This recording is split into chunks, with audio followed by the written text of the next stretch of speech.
from the Binghamton or Elmira area, go watch these guys play because it take your kids and watch them play because they're all good lacrosse players. They're not bums.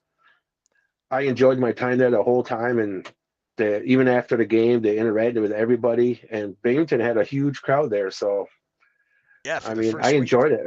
1,500 for the first week. And just so you know, I accidentally had us muted on the front because I was getting ready to play Owen's thing and forgot to unmute us. So, Classic Beecher. yeah, that's the move. So, again, it's BS in the NLL this week with myself, Rodney Redeye, and our new affiliate, Owen Falk, coming out of Lacrossing Barriers. He's a coach.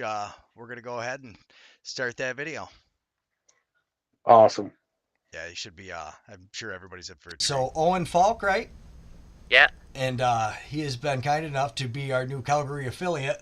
Well, I was talking to the Lacrossing Barriers guy, as I would call him, Scott Godfrey. He essentially told me that you had season passes to the Calgary game and sit right where I sit behind the firewall. So I was super pumped to talk to you and have you be our new Calgary affiliate and tell us what's going on with the games out there. Yeah, sounds good. Thank you. Thank you for having me. Absolutely. So what did you think? I mean, that was quite the game last week, huh? You guys decided not to play the first half, basically, and then... Yeah, it was a bit of a tough one, especially with Curtis Dixon being back in the roughhouse and getting 8 points. It was 8 goals. It was a crazy night for sure. Yeah, it was. That was really something. I mean, and Dane Doby had a hat trick in the first 2 quarters. At least the second half, you guys kind of figured him out. But wow, Yeah. that was something to see. Yeah, it sure was. It was a crazy night. I knew going in it probably wasn't going to be easy for the Roughnecks, that's for sure. I went to the practice the night before for San Diego, and they came prepared, man. Yeah, they were clicking, and especially seemed at the first half. So the first quarter ended 7-2, and you guys ended up losing 17-14, so only down 3 goals. How about Christian Delbianco coming back, though? I mean, he did not have a great first half, but wow, did he play pretty good in the second half. And right towards the end of the first half kind of started to come to life, I guess. Yeah, he made some really amazing saves during the second half, and the defense stepped up a little bit and tried to counter some of the San Diego stuff. And yeah, he did. Delbs came back really good. Yeah, it was pretty impressive. Now at the start of the second half, essentially, so was basically 2 different games, except for they took the first couple of minutes of that one off too. Yeah, they sure did for sure. Now, what do you think was led them to be able to kind of figure out Dane Doby? Just the fact that defense didn't give up on them, and it was a lot of shutting him down before he had the chance. I like that. That was kind of my takeaway was pressure. You guys really Yeah. seemed to figure the pressure out and get on. The defense seemed to kind of come together and as a unit. Now, would you mind giving us the stats of the game, essentially, as you saw what the important stats were? Yeah, I have the stats right here, actually. So, first quarter, San Diego jumped ahead 5-0 on goals by Mac O'Keefe, Danny Lynn, and a hat trick by Dane Doby, as you already said. And opening quarter ended with San Diego ended ahead 7-2. Calgary saw Jesse King and Shane Simpson. San Diego added a goal by Austin Stats and Curtis Dixon. 2 of San Diego goals were off the power play, actually. And then the second half, third quarter, San Diego went ahead 13-5 on 3 goals by Dane Doby, who added 2 more assists. Curtis Dixon chipped in a goal and 2 assists. Wes Bragg actually added 3 assists and a goal as the quarter ended. Now, my one question I have for you, sorry to interrupt you. How did Oh, it yeah. feel watching Westberg, Curtis Dixon, Dane Doby, now playing for. I mean, they at one point in time, unless I'm mistaken, they were all Roughnecks. Yeah, they were, and it's funny because even Frankie Shalancho, the San Diego goalie, I recently learned he actually got cut from Calgary in favor for Del Bianco. Yeah. So there is a lot of former Roughnecks. I've actually heard the phrase passed around where it's the San Diego Roughnecks now. In a few other interviews I've watched. Yeah, I mean, I like how you put that, the San Diego Roughnecks, because essentially it seemed like so I mean, Dane Doby was kind of the first one to do that, and that was more of a contract dispute. And then it's been since then that they've lost the other two guys with Curtis Dixon going. But I tell you what, I mean, they almost kind of proved him wrong with the comeback, but then, you know, essentially we're like, but that might be why he left, because we took the entire first half off and then a few minutes in the third quarter. So yeah, and Curtis Dixon's actually a friend of mine, and they came. Calgary actually offered him the franchise title, and he came back with their best counter offer, and he wanted to go play with his buddy Dane. I mean, when you watch what Dane's doing out there, it's kind of hard to blame him. Yeah, totally. So one thing I noticed, Frank Shigliano and Kristen Del Bianco were both at about 65% like save percentage. Now, that's what I have here actually. And that's actually, so we're looking at the same sheet. Thankfully, Scott Godfrey was nice enough to put that sheet together for us, which has been awesome. Totally. Huge shout out to Scott for all the work that he does. But yeah, I mean, and as you were there watching the game, you kind of saw both goalies get hot and cold. Yeah, totally. Yeah, because like you said, my seats are right behind the net, so I see it quite a bit. Yeah, it's crazy how much of a game of runs it is, but I mean, shout out Christian Del Bianco being able to come back on. They pulled him. It's always, I wonder, like, when a coach pulls the goalie, because, you know, is it going to get into his head? Is it not going to get into his head? Is it the right thing? But, I mean, that's probably why they're professionals and we're just sitting here talking about them. Yeah, totally. Would you mind reading the top point getters for us? Sure. Top point getters, Dane Doby, 6 goals, 3 assists. Curtis Dixon, 4 goals, 4 assists. And Westberg, 1 goal, 6 assists.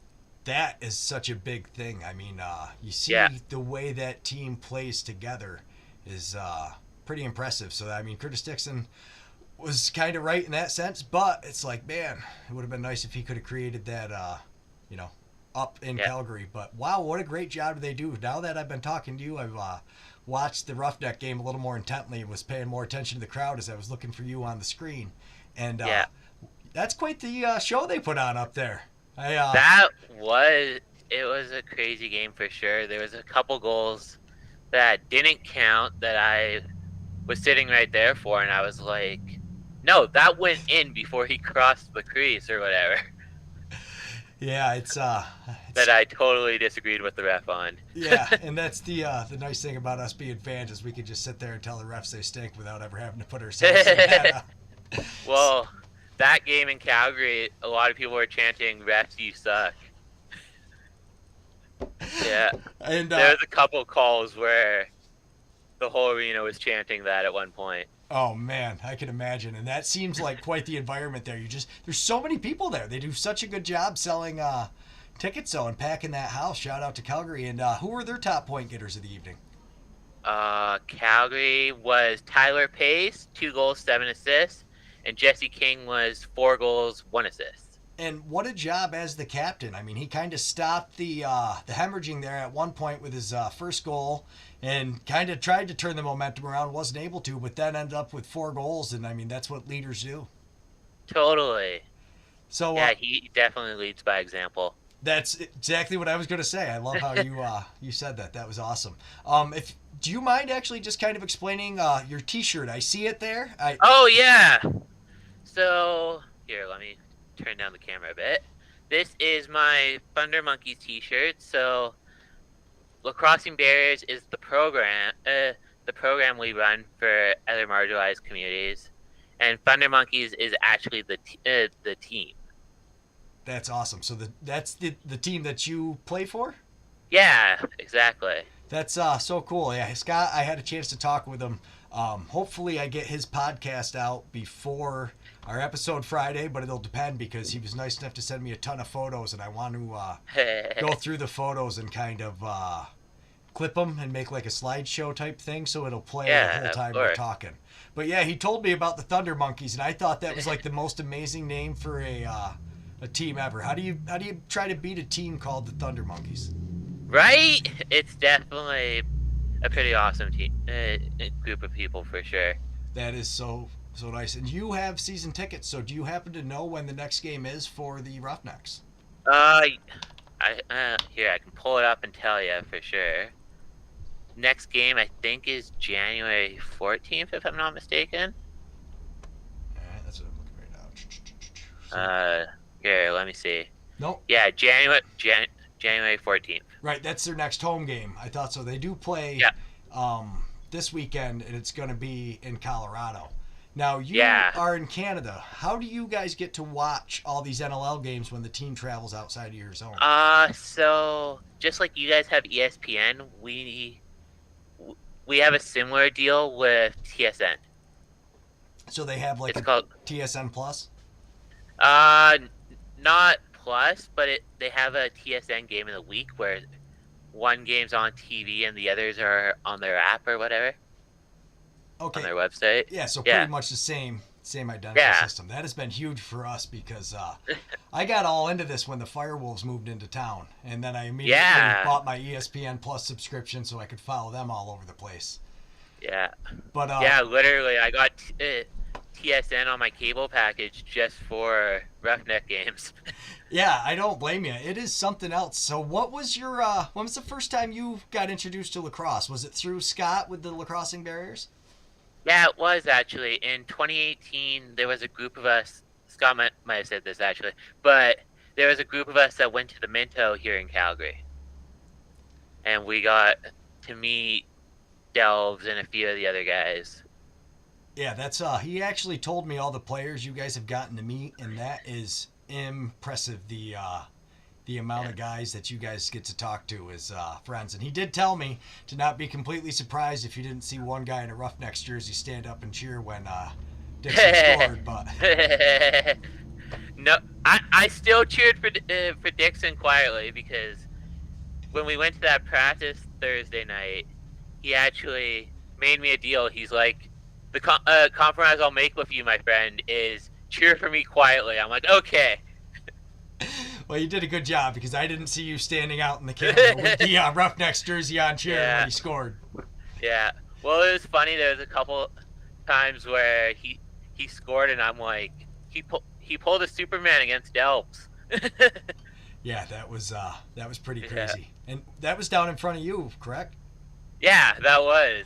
What was that like to get to see him? I mean, what is it like to get to watch these guys as close as you are? Because you're sitting next to the goal judge.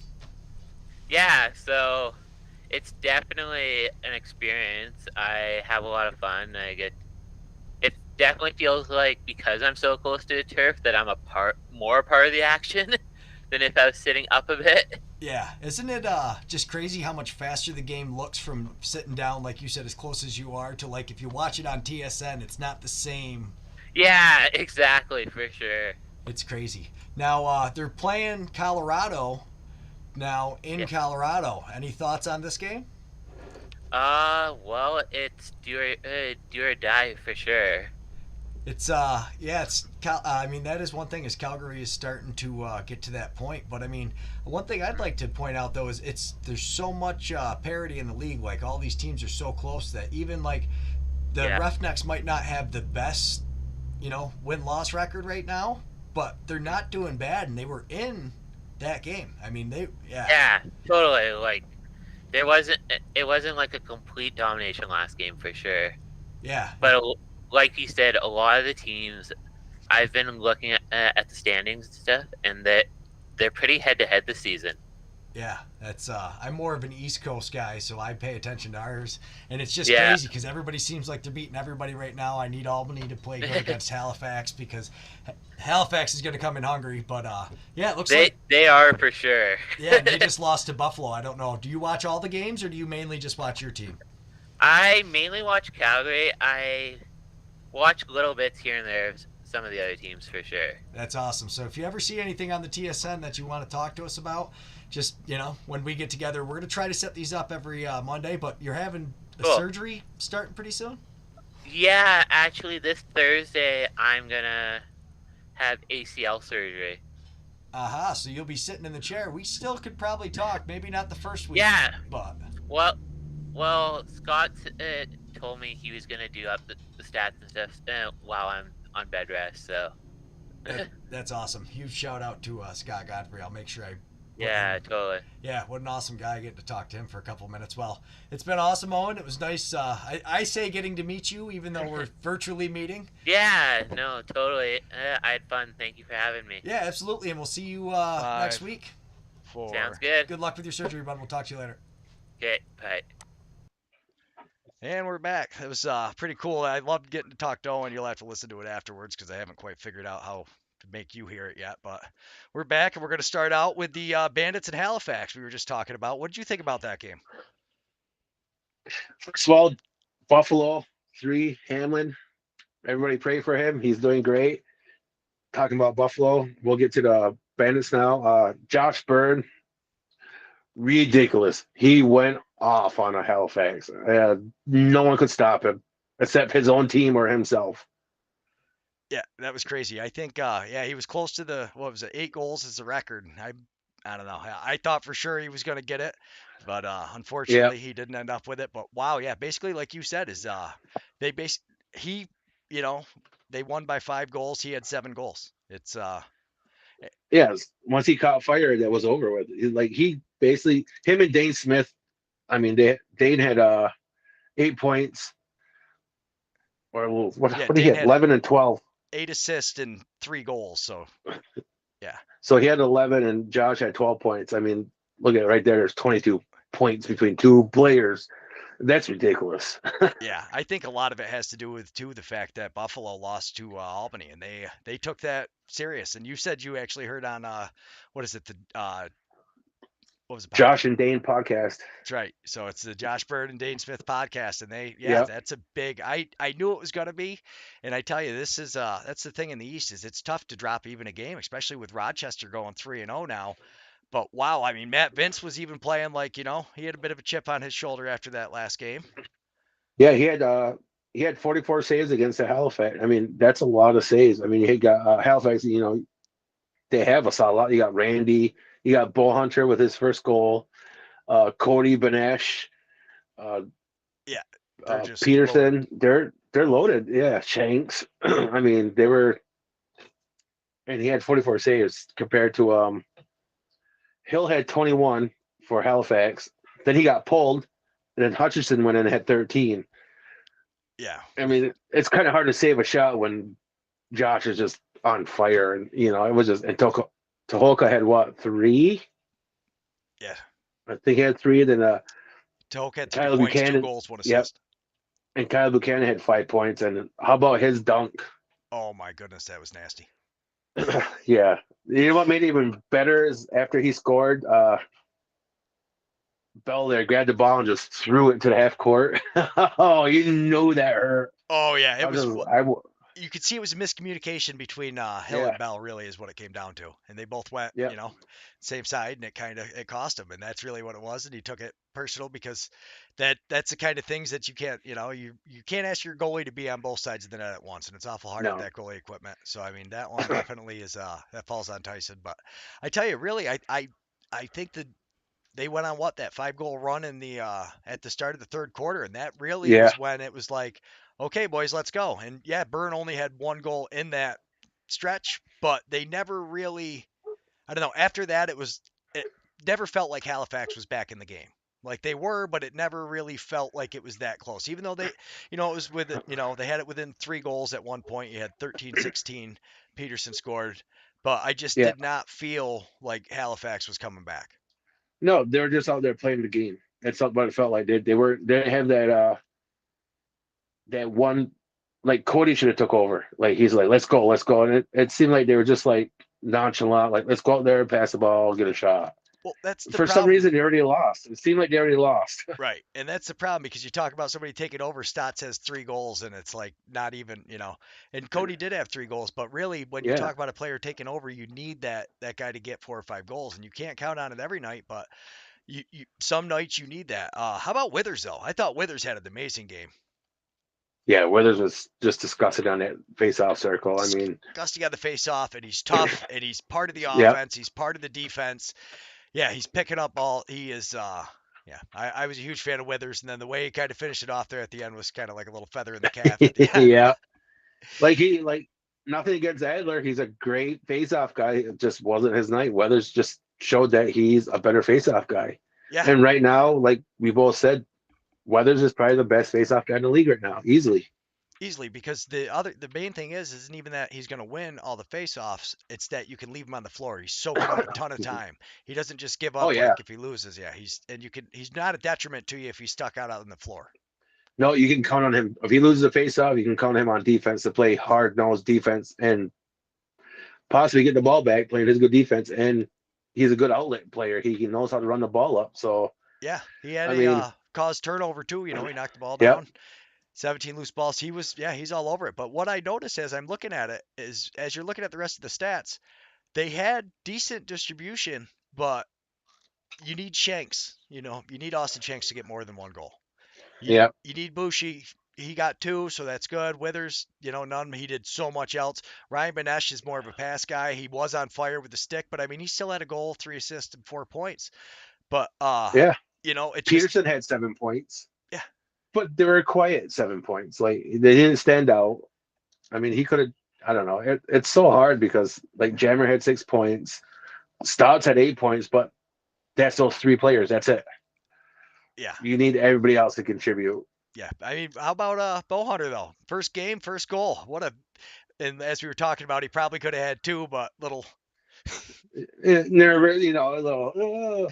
I mean, even when he scored his first goal, he didn't celebrate like crazy. That's what I like to see. He scored his first goal, and he was like, "Hey, I can score goals." His confidence was there. If he went nuts and haywire, then I would have been like, "Oh, calm down, kid," Yeah, but no, that only shows that he's got that mindset that he knows he can score in this league, and he's going to get better. He's going to be in the lineup now, I think, from here on out. He had 2 assists too, and I mean, if you look up and down the roster there, like you said, him having 2 assists with the goal. Fennell never got on the board. It just wasn't the same. But I didn't even know if it was that really necessarily that Halifax played that bad. It's just Buffalo played that good, and we're kind of seeing in this league if your goalie is not hot for the entire game. I mean, it's not a good game for you. No. It's been there's not a lot of room for error. There's so much parity in this league. I lost Rodney here, so I'll keep going here until Rodney can get back on. Hopefully, there he is. Oh, sorry. I don't know what happened there. You got excited. We were talking about it, but let's move on to the Panther City in Saskatchewan. So I think this was a good game for Saskatchewan. They obviously would like a little bit more out of it, but my big takeaway is Church had 1 goal. And they still won. Paulus had 2 goals. That was awesome to see. Yes. I really think this was a great game for Saskatchewan. But Damoud, oh my goodness, that game. And that's why I think it was really a great game for Saskatchewan, because it was that kind of game. But Damoud had 48 saves. And how about that one where he's diving back across and gets it with the shaft? Yes, that should have been on ESPN. It probably was. If it wasn't, I don't know. But that was. I don't think it was, but that was a disgusting save. Oh my goodness. Yes. And that's what I mean, to have 48 saves and still. That's a lot of saves. It is. And they won by 2 goals. So really that's Bouquet, 38 saves, played strong. Bouquet played great. Yeah. I think, Panther City, they don't, I don't know. They seem to be missing that it guy, the guy that's always going to step up for you and make sure he gets the points. So with like Panther City, they're trying to make Will Malcolm that guy, and he's a great player. I still think he's still green behind the ears. He's still kind of a little too small. He went 1-4.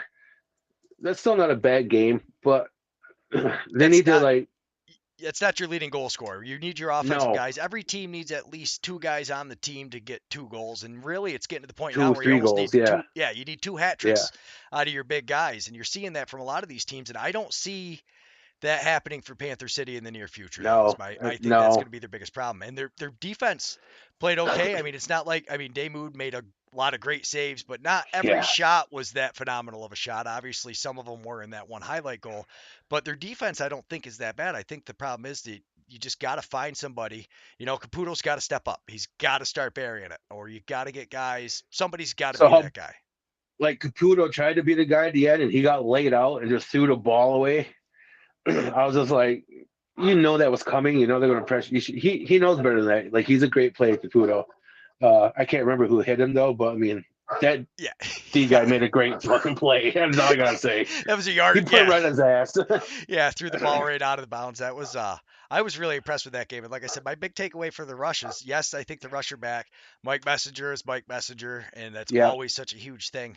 And having that physical presence on your side is always such a nice thing. But like I said, the big takeaway here is I think Marshall Paulus finally, he's got a multiple goal game. I think he needs to start being that guy though that's going to have to get a hat trick a game if he's going to Yeah. be at that. But he's it's only his second year, and kind of like we were talking about with Will Malcolm, is you need those guys to start stepping up, or Well, you got to. the thing with Marshall, Matthew should take him underneath his wing and start working with him more.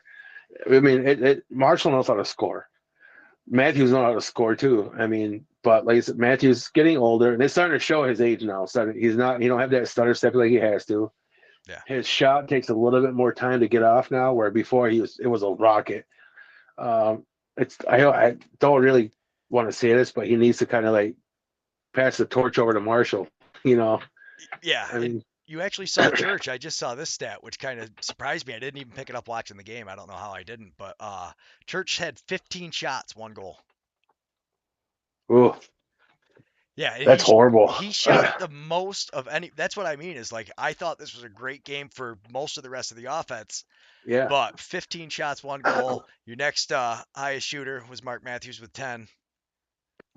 Marshall 6 shots, 2 goals, and that's where I think he's starting to fall into that spot. But like you said, those guys kind of got to push him along into it. Encourage him to shoot more. I mean, look at what he's scoring. It's fucking behind. I'm swearing now, but the behind the back goals, and that's one thing that stuck out to me the first time I ever watched that guy play. Was when you watch him, you see he's a different level of player when he feels comfortable out there on the floor. And that's the thing is he's always comfortable out there. Yeah. Oh, excuse me. So you're always going to get his best. He loves the game of lacrosse. He loves playing this game. So when you got someone like that with his talent, once you start getting it together with the other 4 that go out there or the whole offense, he's going to start blooming in a heartbeat. And he had 2 goals, and every time he scored, he was pumped. Like he wants that. He wants that. I mean, during the game, I see him a few times. He was wide open, sitting there going like this. And I think it's because it's the righties are like, oh no, I've been in the league longer. I'm going to take the shot, because they do have that mentality. Well, and they both had 5 assists. So Church and Matthews, here I am, Yeah. But they But like you said, you kind of got to spread it out a little more. Get your younger guys involved. He's your draft pick. Use him. Yeah, and you want to turn him into, that player. But like I said, my big takeaway here was that it was a close game. The Rush were able to stay with it and get on top, and so much parity across this league so far. I mean, so many close games. And I tell you, the East, I think is really stacking up for this weekend to be an incredible weekend. You've got the game that you were talking about, hopefully going to. Yeah, Buffalo and Swarm. That's tomorrow night. Thinking about going. I don't know yet. I would like to go. We'll see how the cards play out, but that should be a good game. I mean, both teams are talented, but the Bandits are riding high right now. I don't know. It's tough, man. I don't know. Georgia has had a tough break to the start of the season too, and now you're coming into this game, and it's almost a must-win. But you don't even want to say that because it's Buffalo, and they're just going to really put themselves behind the 8 ball if they don't start turning it around here and start to get things figured out. Yeah, it's like the Swarm need to start shooting the ball more. I see they're very patient, and sometimes you got to be run and gun. I know their defense transition hurt a lot with not having Joel White there this year because he retired. Rannigan is trying to do as much as he can, but I don't know. Like on paper, they're good, each team, but just Buffalo's clicking already, which could be a bad thing too, though. So I don't know. It should be a good game. I don't see it being a blowout, but Yeah. Swarm's offense has got to go off. That's exactly what's got to happen. Yeah. Their offense has to go off, and then I'll be at the Albany Halifax game, and I think this game is going to be incredibly exciting too, because both teams are coming in here, 1-1. Yeah. But that being said, Albany's beat Buffalo, Halifax hasn't. But Albany beat Buffalo with 11 goals. Halifax had 13 and still couldn't make it. Yeah. So we'll see now with that game. Face-off circle might be key. And not having Nardella back because he's got the ACL. Not Nardella, he's out for yeah. the year. So that's I basically with Withers out there. No offense to the Albany guys, but Withers is going to win a lot of them. The ones he doesn't, he's not going to lose the possession completely because he's a tough-nosed, player. He's not just going to give the possession up and run away. He plays defense and offense. I think really Albany's keys are going to be they got to keep the shots to the outside like they do and count on Dougie to step strong and stay big in the pipes. And Dougie plays his game. They should have a great chance of winning, but their offense needs to click too. Albany has to click from their goalie all the way down to the last offense guy out there, all the way through to beat Halifax. That's the and problem. Hopefully Halifax is slacking. So yeah, but that's the problem when you have a team offense like they have is where yes, it's nice because you don't count on that one guy to get 5 or 6 goals. But that being said, you need everybody on your offense to get a couple points. You don't have a couple guys you can hide around because they are really counting on the team offense. And I think this is going to be a great chance for them to. They scored great against Rochester, but Ryan Hartley, I think if they didn't have Ryan Hartley, I'm pretty sure Albany would have beaten Rochester. Hartley's just on fire right now, and he went off that game. So he made. There's probably about 6 saves that should have been goals on any other goalie, and he made the save. So. Yeah, Hartley's on fire. Hopefully, Hill's off, and if Hill's not having a good game, he got pulled in their last game. If that happens again, and see, this is Albany where might have the W. Yeah, and this is where I'm definitely not going to say I'm smarter than Micah Kersey, but once you start, Hill's one of those goalies that once he kind of gets into his head, it doesn't seem like he doesn't come back great. When he was on fire at the beginning of last year. That team was flying, and then all of a sudden, yes. But that's where you see goaltending play is such a huge part of this league, and you can't win if you have a mediocre goalie, and you have to have a goalie that's hot 4 quarters. And in this league, it's I hate to say this, but your starting goalie is your best goalie. Your backup goalie is a backup goalie for a reason. He's not, the greatest. They're like, oh, we need a backup goalie because, and it showed last week with Halifax, their backup goalie. He made saves, but their saves in there that a starter would make, and he didn't. So, right. And that's the problem. I think once you start getting into Hill's head, and I think that was the problem with Halifax last year, is they start kind of eating at themselves a little bit, and start kind of chipping away. Now that I've said that, they're probably going to walk in and destroy Albany, which I'm obviously rooting against. And I think Albany's defense is going to push them out to the side. But speaking of great goalies, we got Rochester Hartley taking on Panther City. I would love to see it happen because I would love to see Rochester get the lose, but I don't see any way that that happens. No. I don't know what the odds are, but yeah, give me all the money on Rochester. Yeah, if I was a betting man, all on Rochester. Yeah, Panther City, they're good. They're all players, but Rochester's on all cylinders. They're flying out that gate, and they haven't stopped. And they're good. Yeah. What I'm wondering everywhere is if Connor Fields can maintain that this whole year. I think he's playing with a chip on his shoulder now. I think the rest of the Rochester team, like I said, they all played together all summer, or 8 of them, 9 of them. So that's a huge thing, and they're really firing. Yep. But what you kind of wonder is, hopefully they're not peaking too soon. Also, that being said, Connor Fields and Hogarth, they can't win every game for you. Well, that last game, Smith started to come alive finally. Yes. And Curtis Knight. So, there's 4 right there. That those 4 go off. So, those 4 each get 2 or 3 goals a game, it's over. And that's the thing. It's over. Yeah. with Ryan Smith starting to score again, and he's one of my favorite young players to watch. He's just a Yes. big kid. He shoots all over the place. He shoots hard. He's awesome. Oh my God, is he accurate? When he's in the groove, I watched him warm up at the very first game I went to, and I was just watching him ping him off the inside of the pipe and just all the way. I was like, Yeah. what? Yeah. Yeah, and he He's a big boy that can shoot. Yeah, and he shoots hard. Oh my goodness, it's such a hard, yeah. And so yeah, I'm pretty sure we know what's going on in that Rochester game. I think it'll be interesting to see who if they can set any records. Yeah, that's a stat game kind of almost. Yeah. I mean, nothing against the mood, but I mean, he's going against every line that Rochester puts out there can shoot. Yeah. And they got the defense. That is true though. I mean, if Damoud plays, phenomenal, and somehow maybe Hartley slips on his way into the rink or something, Panther City's got a chance. Yeah, something's got to happen to Hartley, like drastically for him to. He gets caught at the border or something, He can't make it, That's the only way I think that something might happen, but it's I don't know. It'll be a good game for the first period, I think, and then after that, I think Rochester's going to go off. And like the thing, Connor Fields has that fire lit underneath him, and it's getting bigger every time he plays. So I think he's my early candidate for MVP right now. Yeah, without a doubt. And I think easily. And I think that was kind of, Buffalo at the beginning of the year was trying to work things out a little bit. They definitely seem to have figured it out. That being said, you can't expect Josh Byrne to score 7 goals a game. That's not going to happen. But he can, though. That's the thing. He can, but it's not going to happen. It's not going to happen every game. No. I'd like to pretend it's going to. But so then we also have the Philadelphia Wings going to Las Vegas to take on the Desert Dogs. That's tonight. Yes, tonight, 10:30. This is a huge game for both teams, really.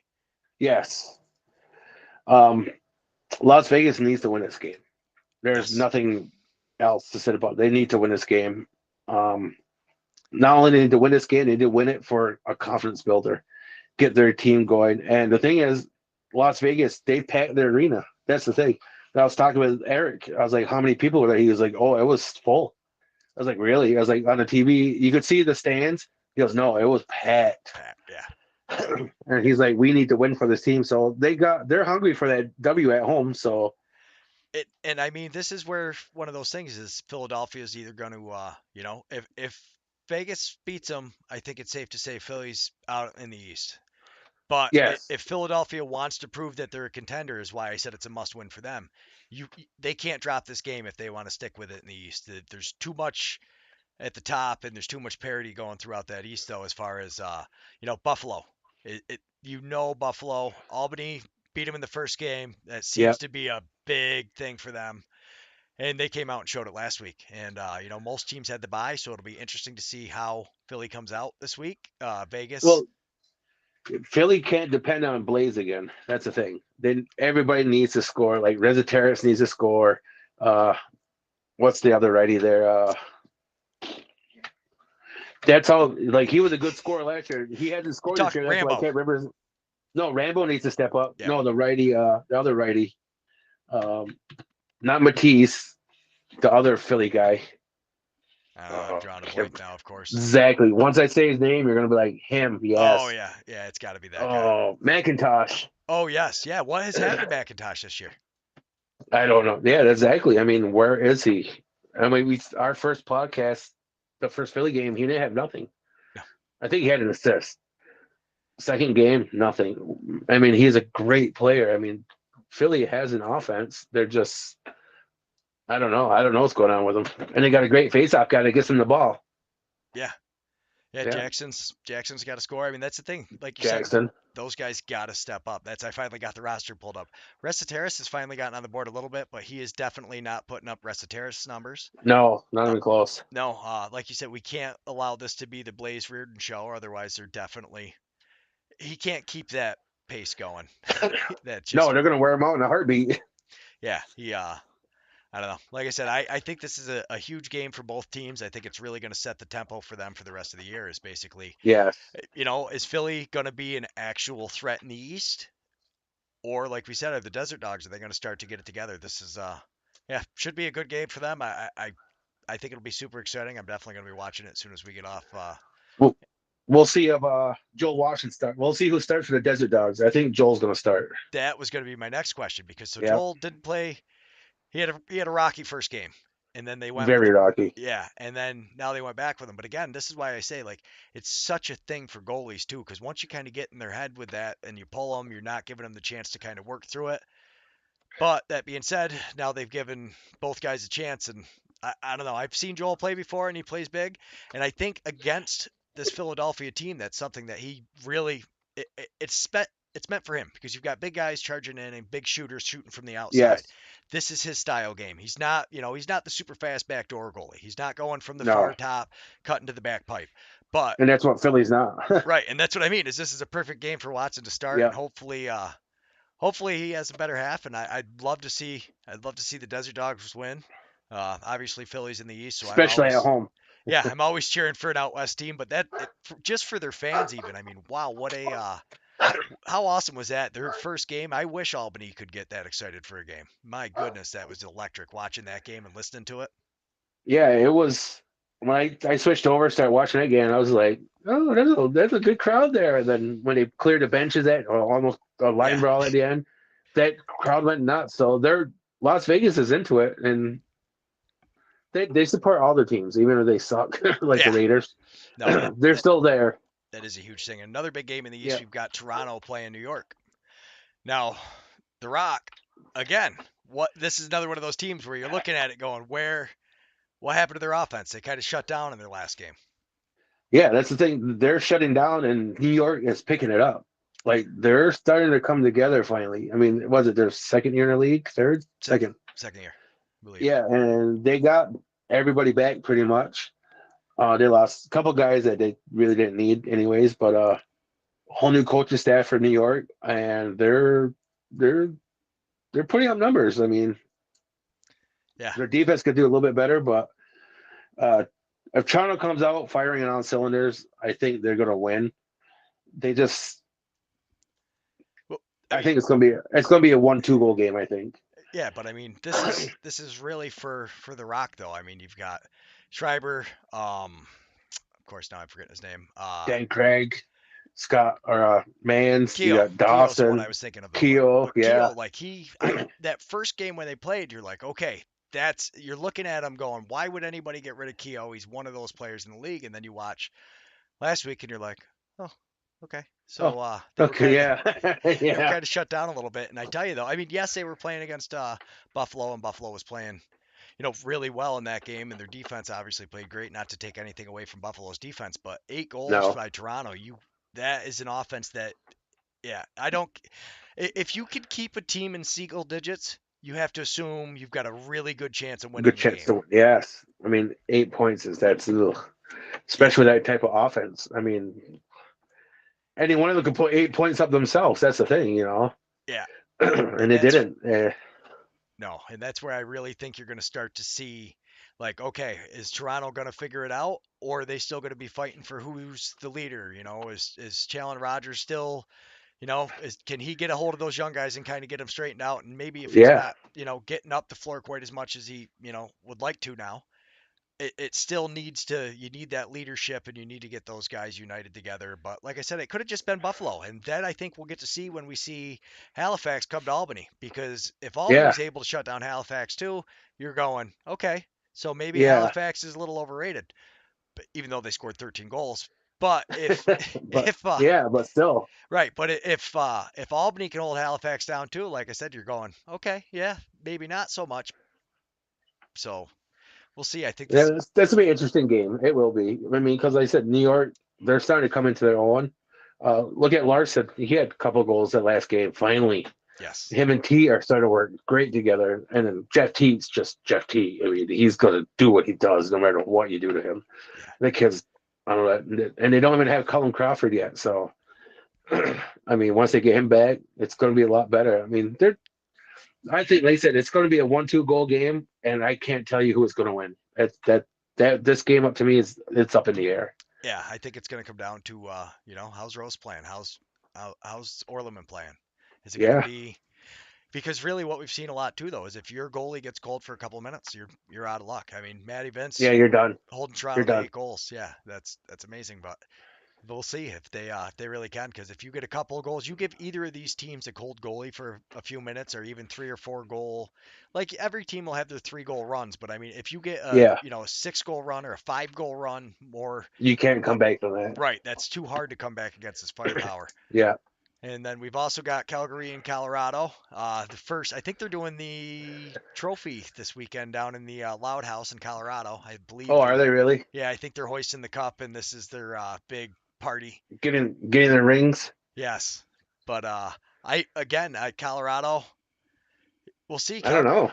Calgary came on pretty good at the end. If Calgary plays the entire game instead of taking the first half off like they did Yeah, last yeah. week, it should be a good Oh, game. hey, there's a lacrosse game. Let's go, boys. Oh, okay. Yeah, and I I don't know. mean, yeah. I mean, You it's got gonna. That's another game. That's an iffy game. Like that's gonna be a game of spurts right there. Yeah. But really, is it going to be, are we going to see Zed Williams getting back after it? Are we going to see that offense starting to come alive? Are we going to see that a couple of those pieces they got rid of really were bigger factors than they wanted to admit? And maybe they should have kept a couple of the D guys that they got rid of. But Right. you never, that's why they're the professionals and we're just sitting here talking about it. But That's gonna be a good game, I think. yeah, I think right now them 1-1 and Calgary's got a 2-1 record. I think Colorado's got a.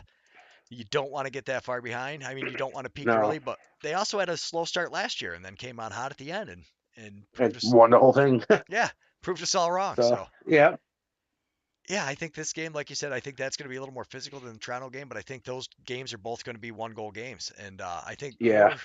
the bigger game is going to be what is Vancouver going to do? Is Vancouver going to wake up at some point I this don't year? know. I think they're gonna lose by a lot. I I mean, San Diego, they're fired. Their offense is just ridiculous. uh, That's too much firepower for any team. It is, but I mean, if you look at what happened with San Diego in the last half of that Calgary game, I mean, they kind of laid the roadmap out. They came, they were able to shut down San Diego's offense for quite a few spurts of Yeah, that game. but San Diego's offense came out so strong in that first half, you couldn't come back from it either. So I mean, they did a good job trying to come back, but I mean, that was too much of a lead for any team to come back to. It don't matter, even peanuts, midgets or. Yeah, I mean, he just got bombarded with goals. So I mean, and he got Audie Stats. He's playing back now. So I mean, there's another. What the hell? Westberg, Dixon, Dovey Stats. That would be the What's his upset. name? That would be the huge upset of the year almost. I would say. Yeah, But I mean, Westberg, Vancouver's Dickinson. Westberg. I mean, Vancouver. They're not a bad. I mean, Mitch Jones and Keegan Ball. They need to share the ball more. I think. I mean, you got Chase Gallen. He can score. He's just not getting the shots he should. And I mean, they're not a bad team. I mean, they're good. They're still trying to find themselves on the floor and in the locker room. It seems like too. So Yeah, see what it's happens. I think the locker room and the floor is really what it comes down to. I mean, they're all professional players. These guys are all, Yeah. they're all good enough to play anywhere, Oh obviously. yeah. But like you said, the real question is the rest of that team going to wake up? I mean, so for goals, you got Keegan Ball's got 5 goals so far, Mitch Jones 4, Charlene Beatis 4, and yeah, I don't know, Charlene Beatis. I just feel like he's got to get more. He's got to be a bigger part of this, really, if they It's want got to to do be it. greedy almost. Yeah, yeah. Yeah. They need to figure something out. Whether it's it can't just be the Keegan Ball show up there though. No, Keegan Ball and Mitch Jones, and I know they. I can tell they think by, oh, this is my team. Yeah, it might be, but be an attribute to your team. Do you want to win, or are you just going there to play lacrosse? Yeah. Oh, And excuse now, me. and that's where you might see a guy like Sean Evans start to, help this team out, where he can start to kind of show some of that veteran leadership, calm some I of these hope younger, so. yeah, calm some of these younger guys down. I think a lot of it is, I don't care what you say, all these guys have played, but when you've got a young team like this, it's the speed at this next level is just so much faster than some of these guys are used to. And yes, a lot of these guys can score and they can hit the small spots, but like if they don't start figuring out as a team and start stepping up together, it's gonna be a Be a long long night for. season. Yeah, Long season. yeah, and I Yeah. mean Steve Fryer, he's I don't know. Yeah, You like can't. it's weird seeing him being that bad. I mean, he's been in the league for a minute. He's not like he's a Right. rookie, and he knows how to play the game. But I mean, you take that many shots, they're going to go in after a while. And That's the he's thing. probably, yeah, He's not and how much help is the defense giving him? Because like there's a difference between forcing a high pressured shot to the outside and leaving, you know, any one of a those guys, clean open shot. yeah, Yeah, right in the and that's middle what of he's the been floor. seeing, like clean open shots. Like, oh, help, somebody help me, Anybody, yeah. So. I mean, who knows what he says to the guys in the locker room? That could be a bad thing too. If their goalie's getting after defense and calling them down and this and that, it's going to affect you on the floor. And it kind of seems like that's kind of is. I mean, he's a vocal guy. Yeah, well, that's what I mean. Is it really seems like a locker room thing. Like they just don't seem like they're having fun out there. Not that and that's kind of what it has to be. Is if your offensive guys aren't having fun, you're not going to score. It's just they Yeah. need to have that relaxed style, feel comfortable out there, feel comfortable with each other, and you can see it when teams are having fun and they're sinking together out there. And I don't think, I don't think it's in the cards for Vancouver. But really, the question Well, is look at that Bandits Halifax game. After they scored, they were all buddy buddy, like, yeah, let's go. Vancouver scores. They're like, oh, hey, yeah, all right, yeah, and they're already running back to the bench. Even if you're losing, you need to have that commodity after you score a goal. Bring it in, boys. Let's go. Yeah, yeah. You keep your spirit alive, and they're not doing that. no, they got to get fired up. No. And like you said, I think the key really is to get the younger guys involved in it. It's Yes. I think if they don't start getting the younger guys involved, it's not, you know, even if you figure this year you're probably not going to go anywhere. But stranger things have happened. They could figure it out and go somewhere. But they need to come up with a way to start getting guys involved in the play, get the younger guys going, or figure out which guys you're and just start getting rid of guys. I Yeah. know it's we're still early enough in the season. There's still guys are still out there running. Everybody had their training camps. Everybody knows who's in out. And I mean, if you guys can Yeah. call a You couple, could pull a guy off from the practice squad, and he could be the key to the whole thing. Bring everybody together, and next you know, your team's rolling. yeah, You never know. That's a chance a coach should take.